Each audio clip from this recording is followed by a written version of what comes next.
আর এবার বারাসাতের দিকে নজর রাখতে হবে, তার কারণ কোর্ট চত্বরে একেবারে পুলিশ আইনজীবী ধস্তাধস্তি। অভিযুক্তকে ঘিরে বারাসাত কোর্ট চত্বরে উত্তেজনা। আগে ছবিটা দেখুন।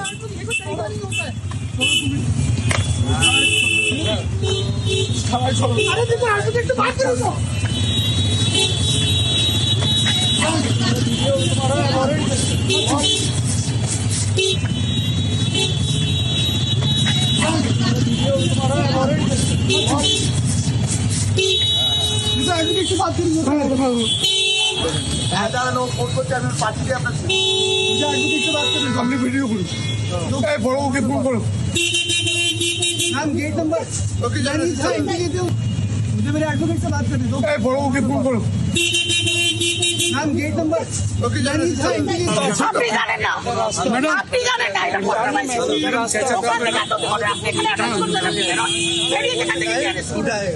আপনি এখানে অ্যারেস্ট করতে পারবেন না এটা পুরো কম্প্রোমাইজ আপনি এখানে অ্যারেস্ট করতে পারবেন না এটা পুরো কম্প্রোমাইজ আপনি জানেন কম্প্রোমাইজ এটা কি কোন এটা কোন না কি বলছেন এত কম্প্রোমাইজ কি বলছেন বোকা বোকা কথা এগুলো কোর্ট প্রিমিনাল মধ্যে আপনি এখানে অ্যারেস্ট করতে পারবেন না এখানে অ্যারেস্ট করতে পারবেন না অভিযুক্তকে ধরতে একেবারে হুলস্থুল অবস্থা। পুলিশের থেকে অভিযুক্তকে আইনজীবীরা একেবারে ছিনিয়ে নেন। যে ছবি দেখা গেল, এই ভিডিও রীতিমতো ভাইরাল। জিয়াউল রয়েছে আমার সঙ্গে। জিয়াউল, একদম দেখো, অর্থাৎ এক আসামি অর্থাৎ অভিযুক্তকে ধরার জন্য পুলিশ যখন বারাসাত আদালত চত্বরে আসে এবং সেই সময় যখন সেই আসামিকে ধরার চেষ্টা করে, সেই সময় কিন্তু বেশ কিছু আইনজীবী তারা কিন্তু এই আসামিকে ছাড়িয়ে নেয় এবং জোরপূর্বক পুলিশের সঙ্গে ধস্তাধস্তি হয়, দীর্ঘক্ষণ ধস্তাধস্তি হয়। পরবর্তীকালে পুলিশের কাছ থেকে কিন্তু সেই আসামিকে ছাড়িয়ে নেন, অভিযুক্তকে ছাড়িয়ে নেন।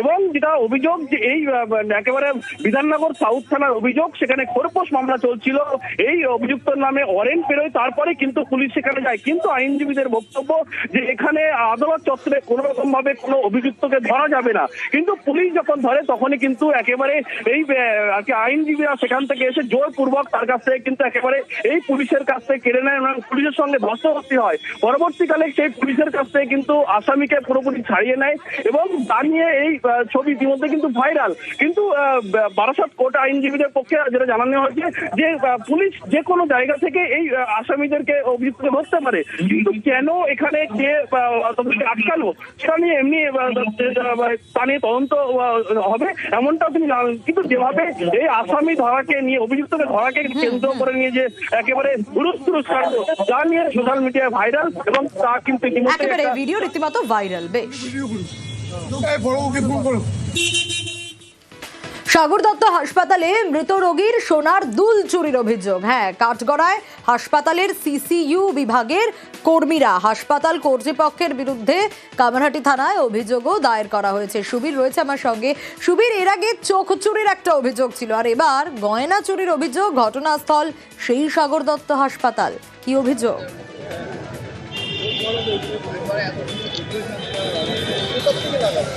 দেখো, চোখ চুরির ঘটনার পর এবার রোগীর গয়না চুরির অভিযোগ উঠল সাগর দত্ত হাসপাতালের কর্তৃপক্ষের বিরুদ্ধে এবং সেখানকার সিসিইউ কর্মী যারা রয়েছেন তাদের বিরুদ্ধে অভিযোগের আঙুল তুলেছেন পানিহাটি ঘোলা গৌরাঙ্গনগরের বাসিন্দা শোভা বসাক, 65 বছর বয়সী বৃদ্ধা, তার পরিবারের লোকজন।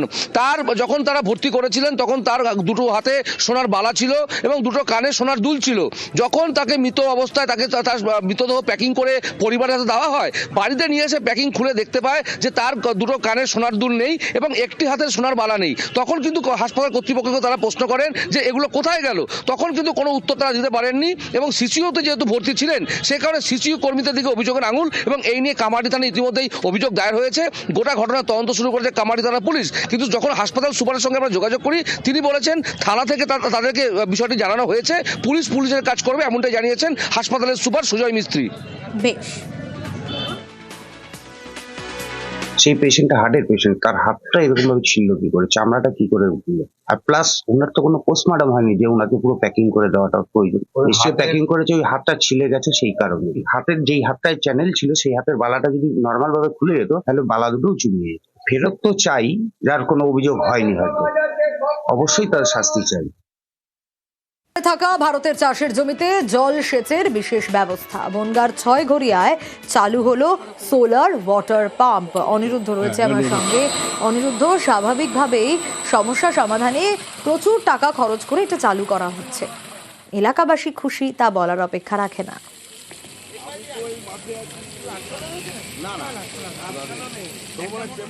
দেখো সোনিয়া, উত্তর 24 পরগনার বনগাঁর 6 ঘরিয়া গ্রাম পঞ্চায়েতের জয়ন্তীপুর মৌজায় কাঁটাতারের ওপারে ভারতীয় ভূখণ্ডের মধ্যে থাকা কয়েকশো বিঘা জমি দীর্ঘ 15 থেকে 20 বছর ধরে পতিত অবস্থায় পড়েছিল। কারণ জলের সেচ ব্যবস্থা সেখানে ছিল না এবং সেচ ব্যবস্থার জন্য প্রচুর টাকা ব্যয় করতে হতো চাষিদের। চাষ করেও তাদের লাভ হতো না। তারা দীর্ঘদিন ধরেই সরকার অর্থাৎ স্থানীয় গ্রাম পঞ্চায়েত 6 ঘরিয়া গ্রাম পঞ্চায়েতকে তারা আবেদন জানিয়েছিল যে এখানে একটি সোলার পাম্পের ব্যবস্থা করা হোক। সেই মতোই গত বছর অর্থাৎ 2025 সালের 26শে জুলাই এই কাজের সূচনা করেছিল স্থানীয় 6 ঘরিয়া গ্রাম পঞ্চায়েত এবং বনগাঁ পঞ্চায়েত সমিতির পক্ষ থেকে, এবং কথা দেওয়া হয়েছিল যে দ্রুততার সঙ্গে এই কাজ সমাপ্ত করে দেওয়া হবে। সেই মতোই আজ এই সৌর বিদ্যুৎ পরিচালিত এই দুটি সোলার পাম্প সেখানে চালু করা হলো। 25 লক্ষ টাকা ব্যয়ে রাজ্য সরকারের সহযোগিতায় এই সোলার পাম্প বসানো হলো এবং তার আজকে শুভ সূচনা করলেন অর্থাৎ উদ্বোধন করলেন এই এলাকার যিনি পঞ্চায়েত সমিতিতে দায়িত্বে আছেন বনগাঁ পূর্ত কর্মদক্ষ প্রসেনজিৎ ঘোষ, তিনি উদ্বোধন করেন। এবং এলাকার মানুষ জানিয়েছেন, যারা চাষি আছেন তারা জানিয়েছেন যে তাদের ভাষায় ব্যক্ত করতে পারছেন না যে তারা কেমনভাবে উপকৃত হয়েছেন। কারণ এই যে প্রায় কয়েকশো বিঘা জমি দীর্ঘদিন ধরে পতিত অবস্থায় পড়েছিল, সেখানে তারা উপকৃত হবেন এবং তাদের সুবিধাও হবে। বেশ,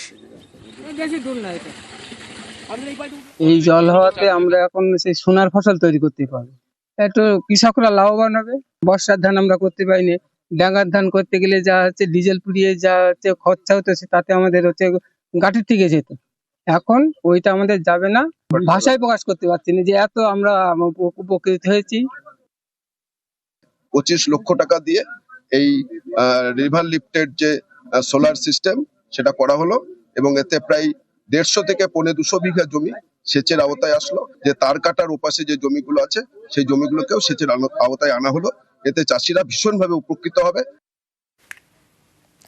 সরস্বতী পুজোর আগে সিঙ্গুরে নতুন স্কুল। রাজ্যের আর্থিক সহযোগিতায় নতুন ভবনের উদ্বোধন করলেন শিক্ষামন্ত্রী ব্রাত্য বসু। রানা রয়েছে আমার সঙ্গে। রানা, এই আটচালার স্কুল যেখানে বিনা পারিশ্রমিকে গ্রামের শিক্ষিত যুবকরা পড়াতেন, সেই স্কুল এবার সিঙ্গুরের সেই বড়া বহরমপুর প্রাথমিক স্কুল পেল রাজ্য সরকারের অনুমোদন। খুশি যে গ্রামবাসীরা, তা তো বলার অপেক্ষা রাখে না।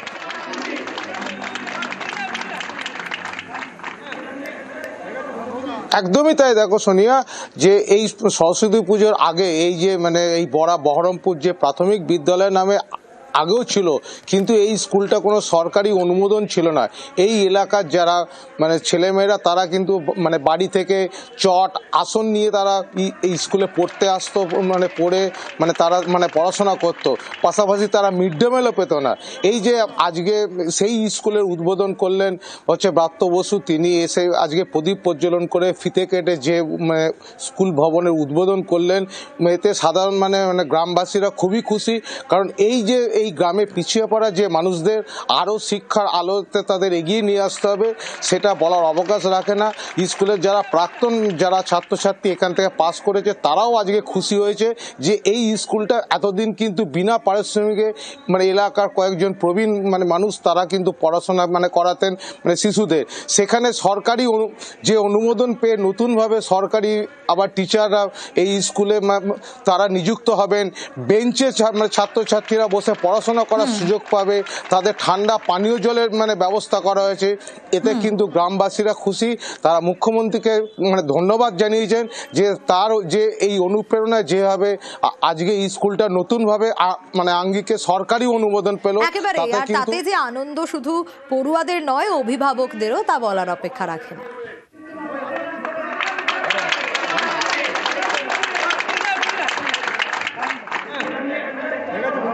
এই সিঙ্গুরের এই প্রত্যন্ত জায়গায় এইরকম একটা স্কুলকে নতুন করে পুনরুজ্জীবিত করা, আমার অভিনন্দনের কোনো ভাষা নেই। এই গ্রামবাসী এইখানে এরা এত উপকৃত হবেন। কাছেই সিঙ্গুর কলেজ করেছেন, আবার এই কাছেই ইউনিভার্সিটি করেছেন, গ্রিন ইউনিভার্সিটি। তাহলে এখানে যে ছেলেটি থাকে তার 2 কিলোমিটারের মধ্যে তার স্কুলে পড়া কলেজে পড়া এবং বিশ্ববিদ্যালয়ে পড়া, এই তিনটেই সম্পন্ন হয়ে যাবে। নতুন স্কুল তৈরি হয়ে খুবই ভালো লাগছে এবং এত আনন্দ হচ্ছে যে বলে বোঝানো যাবে না। গ্রামের ঐতিহ্য বাড়লো, একটা সম্পদ তৈরি হলো। এই কথাটা আমরা সকলকে বলতে পারবো যে আমাদের গ্রামে স্কুল আছে এবং অনুমোদিত স্কুল। ঝাড়গ্রামের সাকরাইলে নতুন রাস্তা, পথশ্রী প্রকল্পে রাস্তা তৈরির কাজ শুরু। সাকরাইলে রাস্তার কাজের উদ্বোধনে বিধায়ক। ভালকিশোল থেকে দুয়ারখোল পর্যন্ত পিচের রাস্তা। রাজু রয়েছে আমার সঙ্গে। রাজু, দাবি পূরণ হওয়ায় বাসিন্দারাও খুশি।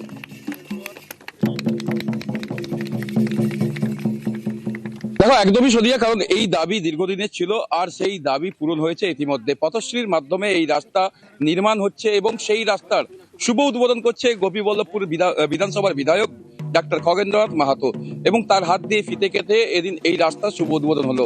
আর এই রাস্তা উদ্বোধনে খুশি এলাকার মানুষজন, কারণ দীর্ঘদিনের যে তাদের প্রতীক্ষা, যে রাস্তার তারা দাবি করেছিলেন, সেই রাস্তা এবার নির্মাণ হচ্ছে।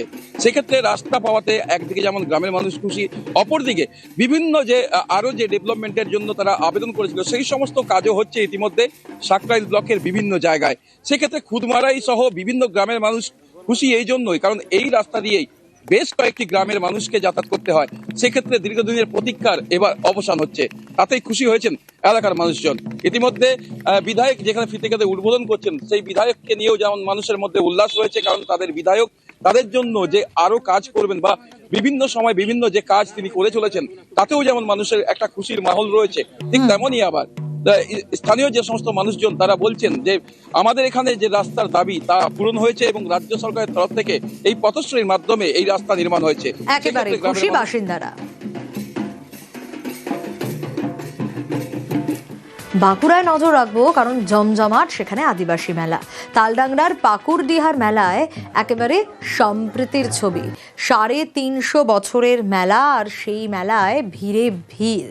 প্রিয়ব্রত রয়েছে আমার সঙ্গে। প্রিয়ব্রত, 350 বছরের প্রাচীন মেলা, আর মেলা দেখতে আশপাশের গ্রাম থেকে দূর দূরান্ত থেকেও মানুষ আসে।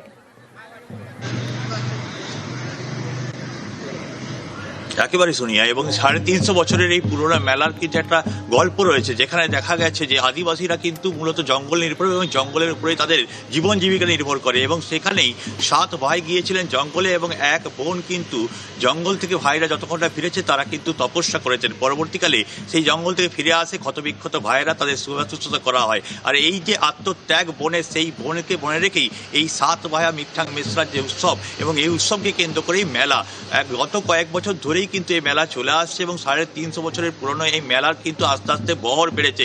প্রচুর পরিমাণে মানুষজন, যারা শহর লাগোয়া মানুষজন, তারাও কিন্তু এই মেলায় উপস্থিত হন। মূলত যেটা জিনিস দেখতে, সেটা হচ্ছে গরম তেলের ঘিয়ের মধ্যে পিঠে ভাজার এই যে আনন্দ, এবং এই যে কিভাবে তারা এই পিঠে ভাজতে পারেন, যেখানে হাতে দিয়ে পিঠে তৈরি করছেন, যেখানে গরম ঘি ফুটন্ত অবস্থায় রয়েছে, সেইটা দেখতেই কিন্তু মানুষজন ভিড় জমান। এবং এই মেলাকে ঘিরে আশেপাশের প্রচুর গ্রামের মানুষজন সহ শহরাঞ্চলের মানুষজনও কিন্তু পাকুড়ডিয়া গানে উপস্থিত হন, এবং বোনের যে আত্মত্যাগ সেটাকে সম্মান জানিয়ে ভাইদের যে মেলার উপস্থিতি সেটাকেও কিন্তু সম্মান জানায়। গরম ঘি হাতে করে থাকছে। আমি যত বছর আমার জ্ঞান হয়েছে তত বছর আমি দেখছি বিরাট ভিড় হয় আদিবাসীদের। 7 ভাই শিকারে গেছে, বাড়িতে একমাত্র বোন তাদের সে রয়ে যায় ঘরে। বোনটির অনুমান দীর্ঘদিন যখনই ঘুরে আসছে না, তাহলে নিশ্চয়ই কোনো বন্যজন্তু আক্রমণে ক্ষতবিক্ষত হয়ে হয়তো আসতে পারছে না, কি নিহত হয়ে গেছে। বোনটির ধ্যানে এই 7 ভাই অনেকদিন পরে বাড়িতে এসেছিল। সেটা আমাদেরও ধারণা একমাত্র বোনের আরাধনার ফসল, তারই প্রতিস্বরূপ এই পূজা। এটা দেবী পূজা।